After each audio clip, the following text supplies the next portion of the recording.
Mă numesc Viorel Orlovski, sunt fondator la compania Viorix Agro.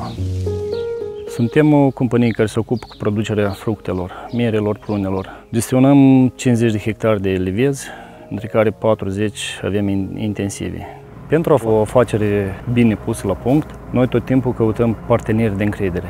Am ales Horti Management nu doar pentru că ne-au oferit soluții, dar și pentru un parteneriat de lungă durată. Calitatea produselor și calitatea serviciilor Horti Management sunt de calitate foarte înaltă. În toamna anul 2017 noi am apelat la dumnealor și la care ei au fost foarte receptivi, au ieșit direct la noi în teren. Ne-au îndrumat, ne-au consultat ce e mai bine de plantat pe aceste terenuri. Apoi ne-au consultat conform cu proiectului la suportul pomilor și mai apoi la plasa antigrindină.